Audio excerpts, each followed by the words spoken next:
Welcome to Myanmar Musings, a podcast of the Myanmar Research Centre at the Australian National University, Canberra. It is Thursday, the 29th of July, 2021. Today we're bringing you another seminar recorded at the Myanmar Update conference earlier this month. This seminar is titled Debt, Precarity and the Politicisation of State Aid, COVID-19 Impacts and Post-Coup Options. And it has 4 authors. However, only one author is presenting the research. So I will let Professor Veronica Taylor of the Australian National University, who convened the talk, introduce the rest of the researchers. The person that you will be hearing speaking about this research is Dr. Gerard McCarthy of the National University of Singapore. So now I'll hand it over to Veronica to introduce. Hope you enjoy the talk. I'm Veronica Taylor from the ANU, and I'm really delighted to introduce to you our former colleague, Dr. Gerard McCarthy, now at National University of Singapore, who's presenting on behalf of a colleague who's anonymous, Andrea Smura from the University College London, and Dr. Russell Toth from the University of Sydney. Please come online and the floor is yours. Thanks so much to Veronica and to the organisers of the conference and to the panel this morning as well, I think, for framing out some of the larger issues that we're dealing with and grappling with. I want to just provide a bit of a sort of conversation about the issues of precarity that have been thrown up by the pandemic and thinking about the role that they play in the larger coup context, both in the sort of dynamics of political polarisation leading up to the coup, and then thinking through potentially some sort of options or ways to think about the questions of policy preferences moving forward and building on the conversations about what it looks like to build back better in the current context of COVID and of course, of the coup as well. So today I want to make a few very large arguments, and I'll just tell you them from the outset in case I run out of time. The first is that the COVID-19 downturn in 2020, as we've heard, not just today and from this panel, but from the last few days of the conference, the COVID-19 downturn in 2020 exposed many Burmese people, especially those reliant on the informal economy, to extreme precarity, forcing many people to accrue new debt simply to survive the pandemic. This vulnerability was compounded by the weakness of state safety nets, social safety nets, which recipients, even of those that support, reported were insufficient to meet basic needs for more than a few days. Criticising the limitations and the weaknesses of state social support, though, became a partisan obsession for many non-NLD networks prior to the November elections, and especially among those already frustrated by COVID-19 restrictions on election campaigning. Despite the polarisation around the pandemic response and around the pandemic election, there was, however, cross-partisan voter support before the coup for greater state-led social protection, so the expansion of state social safety nets. And as a result, when we think about whether there's a base of support for the coup because people criticise the NLD government, it's important not to equate a critique of the NLD government and of its pandemic response, especially its social aid, to support for a coup that solely supports the military's and the Tapadora's interests, and especially those at the top of the military, Min Aung Hlaing and others. The last thing I want to get across is that the coup has catastrophically undermined the capacity of the Myanmar government to respond to the pandemic, as we've seen with the horrific kickoff in cases in recent weeks and just the tragic loss of life and shortage of oxygen that we've seen. But it's also compounding this chronic problem of survival indebtedness, which we saw throughout last year. And it raises questions about the role that non-state networks, especially microfinance institutions, could potentially play in helping to reduce the level of indebtedness that people are taking on to survive the coup, but also makes us think through what the implications might be for the return to civilian rule in the future and policy frameworks. So just in terms of the overall presentation, I want to talk a little bit about polarisation of the pandemic more broadly and comparatively outside Myanmar and how it relates to Myanmar.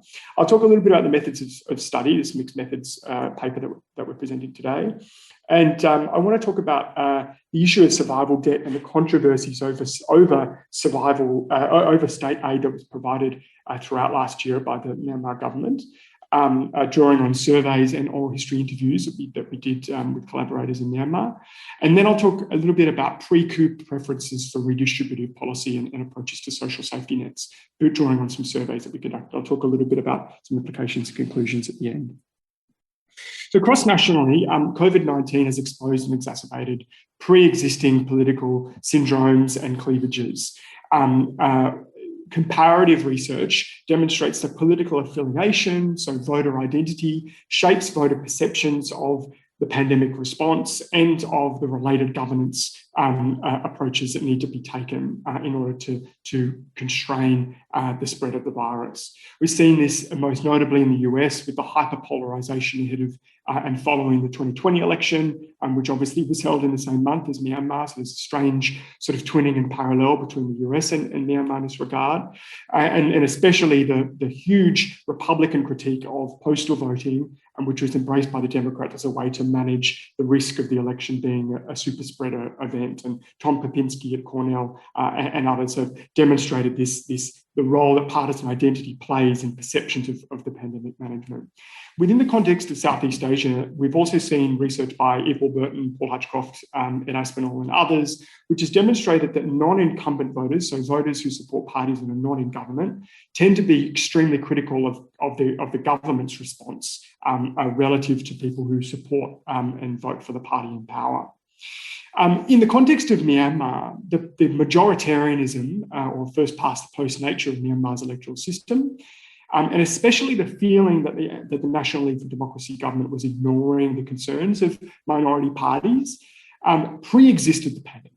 You saw this with a push towards ethnic parties, which were emerging prior to the 2020 election. So this was a process that started in 2016, 2017, following the 2015 election, in which many of those parties did very poorly, head to head against the NLD. So there was a sense that the system wasn't working in the interest of small parties, and ethnic parties were trying to form this united front against the NLD, which obviously failed, a strategy that failed at the elections in November due to the first past the post electoral system. But also there were complaints about the Union Election Commission being non-independent, quote unquote, which came from the Union Solidarity and Development parties, as well as some ethnic parties prior to the coup in 2018 and 2019. So these kind of complaints or political cleavages were exacerbated by COVID governance challenges and the pandemic. And we see this in sort of two ways. Firstly, that the insufficiency or the mismanagement or perceived mismanagement of state social aid to the poor, and especially for the precarious, who accrued catastrophic survival debt throughout the second wave of the pandemic, and which is obviously worsened during this third wave. And secondly, these dynamics shape the perception of the NLD's pandemic response and popular preferences towards appropriate future state social role as well. So just in terms of the methods for this study, this paper is based on an aggregation of data from a series of interrelated quantitative and qualitative projects. I'll be mostly talking about the statistical dimensions, which come from online surveys of COVID-19 impacts in Myanmar, Thailand, Indonesia, and Malaysia, which were conducted between September 2020 and late January 2021, just prior to the coup. And this is in collaboration with scholars at Australian National University, Innovations for Poverty Action Myanmar, National University of Singapore, University of Sydney, and University of College London. The other sort of qualitative dimension that I'll quote from here in this paper are oral history interviews of the pandemic election in Myanmar, which were conducted before and after with the same respondents, before and after the election, and before the coup, so in between November and late January. And this was a collaboration between 6 anonymous local scholars in Myanmar and National University of Singapore, focusing on 4 groups: essential workers, parliamentarians and candidates, elderly people, and people who had caught COVID or had contact with people who had COVID.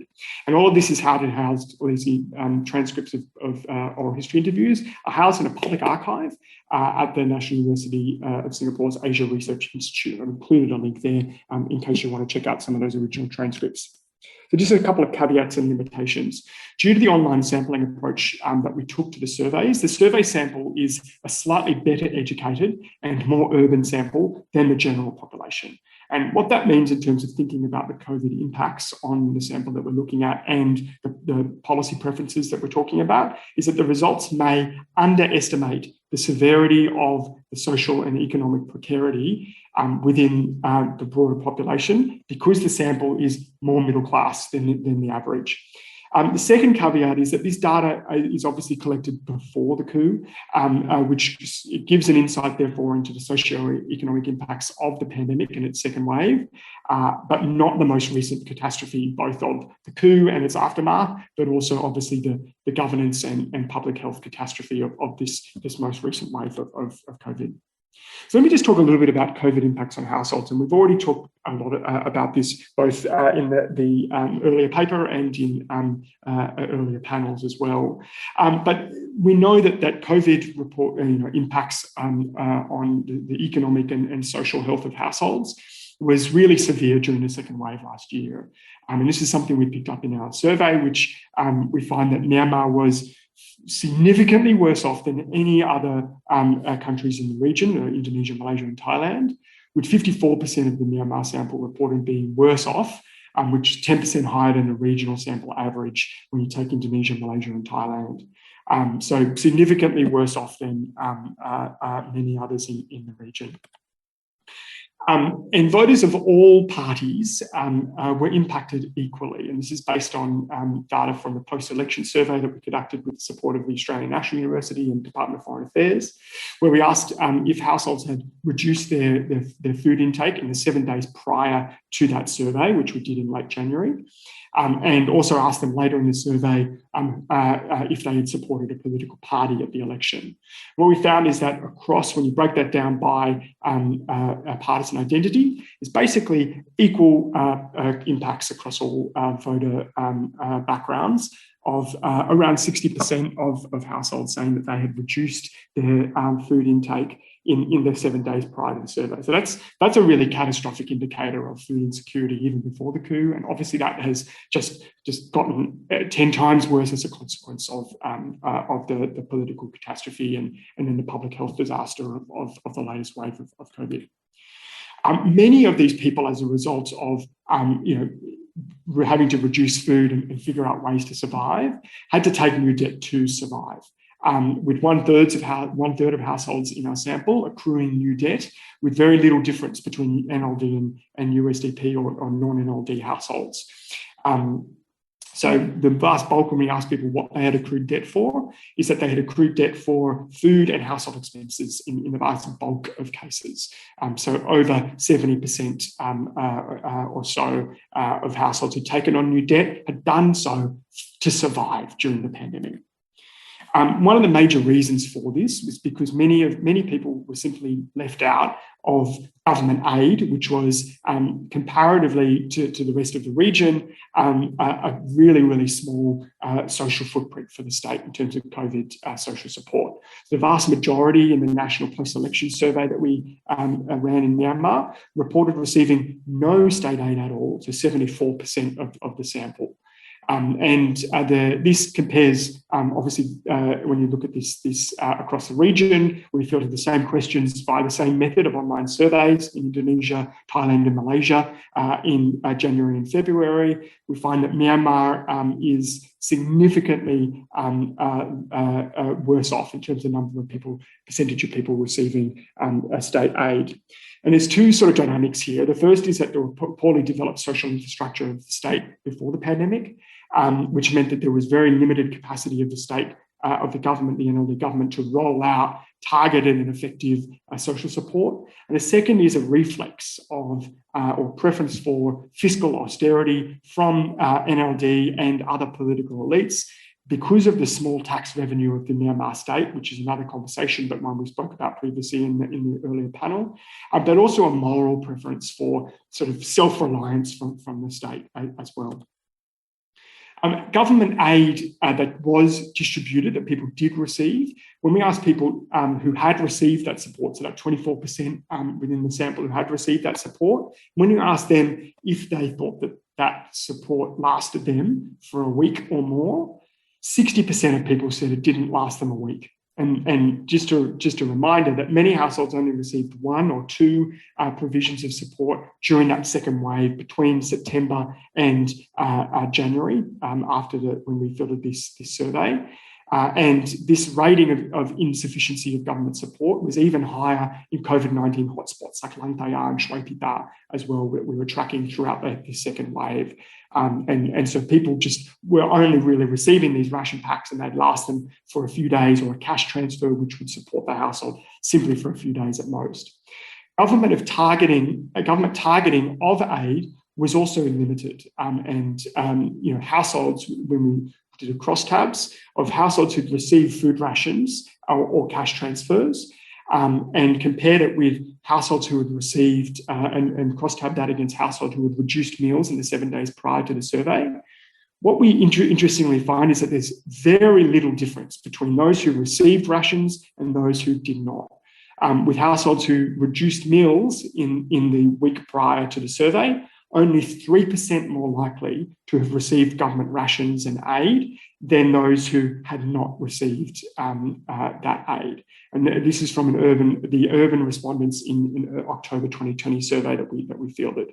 And there's sort of two reasons for this. The first is that there was a weak presence of the Department of Social Welfare below the township level prior to the pandemic. And as a result, very limited street level bureaucracy to actually roll out targeted social support.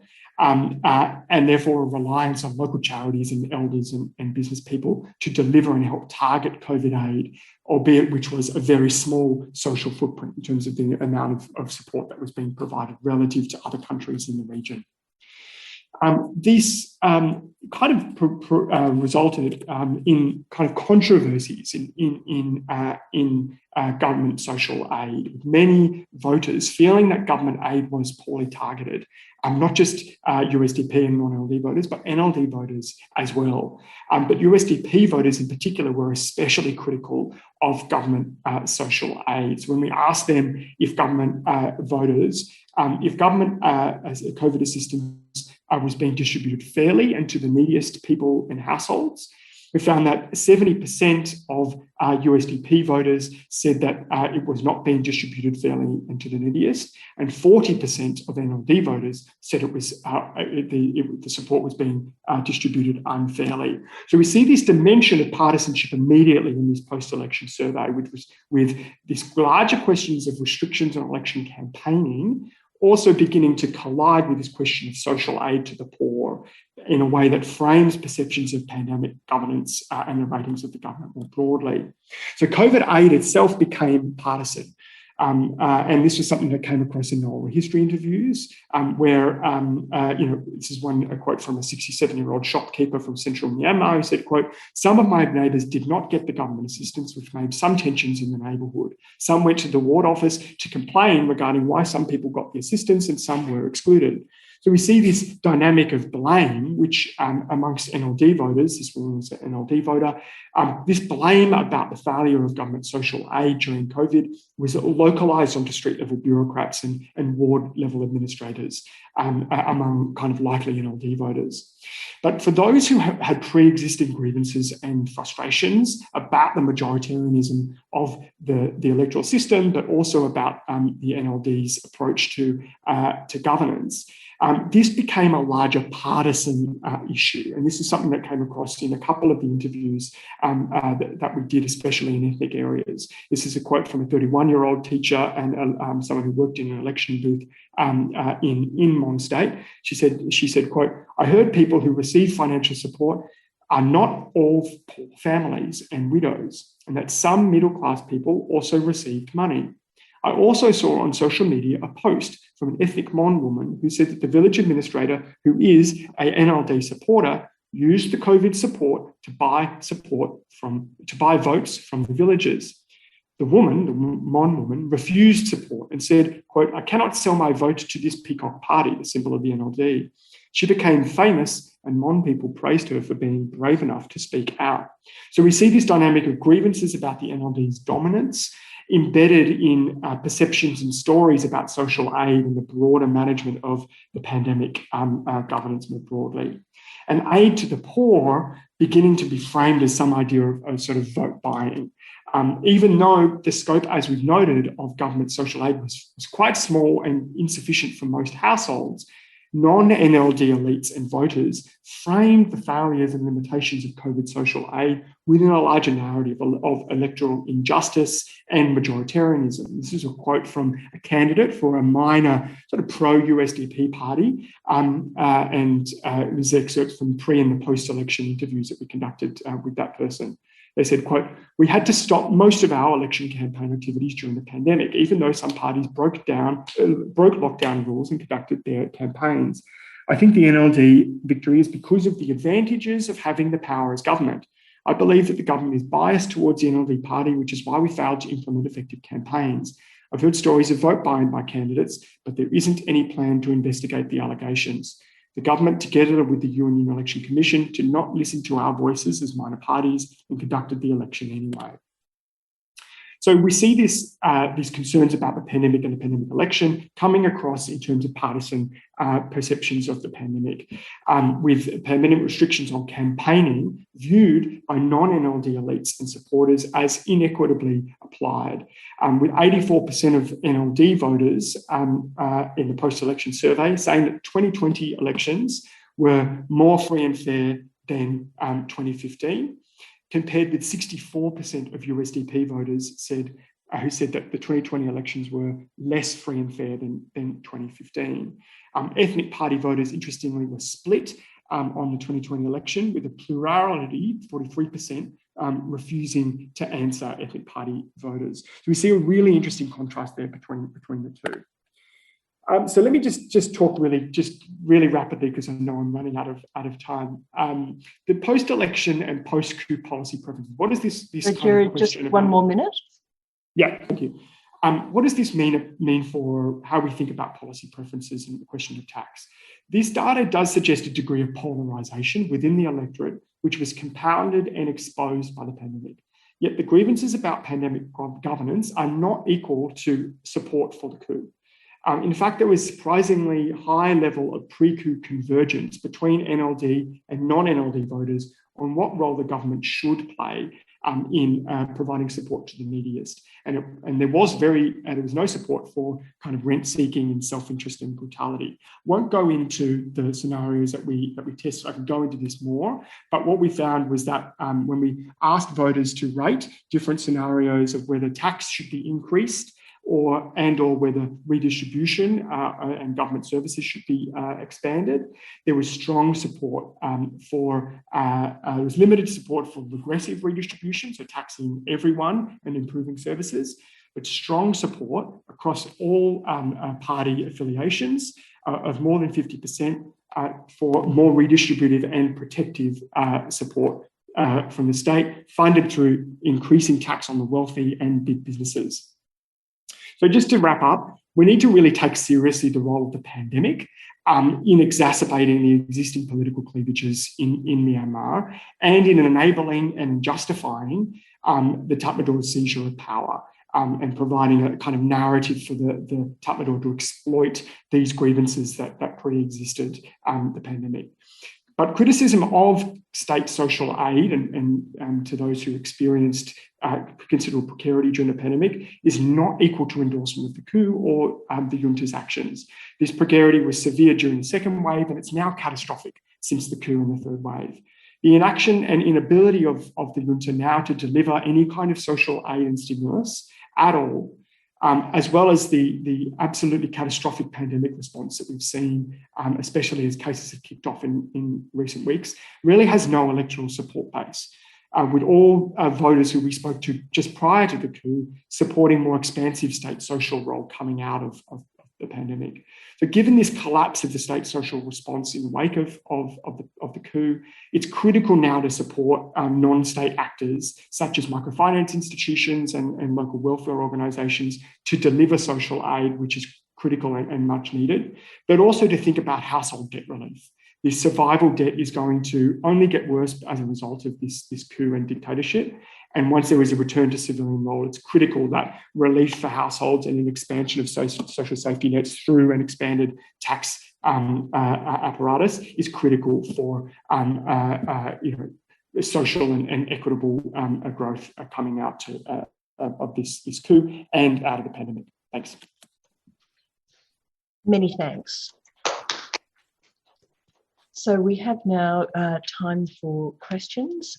So one question being posed is, could you say something about whether there's a link between the grievance in relation to pandemic governance and support for the coup? And then a second question is, did you consider in this broader study the role of external aid and financial support, either government or private, and the potential role for that, for example, the EU Rapid Response Fund? Thanks so much. Yeah, I mean, there's a number of questions. I'll take the second one first, which is about the link between grievances and the question of the coup. I think that it's really important that we take seriously the narrative that the junta is putting forward, that the USE was unfair, and that the NLD government was, in the way the military has framed it, the election was corrupt. And vote buying was one of these examples that was sort of bandied around in explaining or justifying the coup. And I think that it's important that we take seriously that there even were many NLD supporters who felt that government social aid was not poorly targeted. Was not well targeted, and was actually, there were controversies about that. But I think what I want to try and get across is that having concerns about the inefficiency or the problems with government social support schemes under the NLD doesn't mean that people are endorsing or support the military junta and the catastrophe that has happened as a result of this military coup. And I think that there are many people in the military who think that that's the case, that there were people who had concerns about the elections, who had concerns about a COVID social aid, who support the military coup and the military junta. And what we know from our data is that that's simply not the case. People want a government that's responsive and socially delivering for people's needs, especially coming out of COVID. And the catastrophe that we see at the moment is absolutely not what anyone of any partisan support that we have that we included in our survey. It's not what people want based on the survey data that we have. Just to touch on that question about external funds, we didn't look in the survey specifically at EU support mechanisms, but we did ask people whether they would, this is in a survey last year during the second wave, whether they would like an expansion of kind of social support funded through a variety of different mechanisms, one of which was progressive taxation versus sort of flat rate or regressive taxation, like a general sales tax. But we also asked them about foreign aid versus foreign loans. And people understand when you give people a really simple explanation of these kinds of choices, it's very interesting. People want to avoid any kind of indebtedness. And when we saw the data, people are very happy to take foreign aid, which would support social support and social safety nets, but are very, very scared and cautious about Myanmar as a country taking on new debt. And this is one of the really interesting things and tensions that we're going to see escalating as the kind of foreign leverages, foreign levers for the junta to pull is basically narrowed so much that financing will be at high rates and from countries which will exploit Myanmar. And so this is a major question, that there is very little support for taking new debt in order to fund the state, because people know that it will come with catches. And so this question of how Myanmar gets itself out of this narrowing of its options and opens itself back up is a really critical one, and one that people at a grassroots level entirely understand. If you take debt, it constrains your options. I have a question for Gerard. Thank you for a very interesting presentation. It's about the ethnic party. So in many literature in Myanmar and especially electoral study, they seem to study many ethnic party as a one actor, but which is not true now. And after the coup is more significant, even though before the election they have a similar claim like UEC unfairness and also vote buying in Marja in many ethnic area. But after the coups, they have like EAO, ethnic armed organization, they take very different positions. Some join military, SAC, some are very close tied to NUG, and some are very silent. So what do you explain to what is your thought on what is the key variable for those variations? Thank you. One of the interesting things is that we've seen parties that had a kind of close link to armed groups prior to the coup, in many ways sort of expanded from armed groups, or ethnic parties that kind of came from Tatmadaw backgrounds and then reformed at the 2010 election. In many ways, those who come from an armed background at a leadership level, those parties have perhaps seen that there is an opportunity, or that they can talk and negotiate with the military about reforms to the electoral system, which could benefit them. And we've seen a number of those parties attend the meetings with the UEC, the junta-appointed UEC, since the coup. And so I think that's one kind of variable. And another one, and potentially and certainly related to that in Mon and Rakhine states, is the degree to which those areas and the political elites from ethnic parties have a frustration or grievance towards the NLD government in the Mon and Southeast contexts, towards the naming of bridges, towards the symbolic politics around the Bamar supremacy or its affiliation with the NLD, but also as part and parcel of that same question in the Rakhine context of the NLD angering so many in Rakhine State by appointing its own chief minister, even though the ANP did very well at the 2015 election across the seats in Rakhine State. And so I think those two variables of sort of armed group dimensions as an origin for the party, and I think that question of grievances towards the NLD as being sort of a Bamar party, I think are strong determinants of how a lot of these parties are, choosing to go, whether they support the junta and engage with the UEC meetings, etc.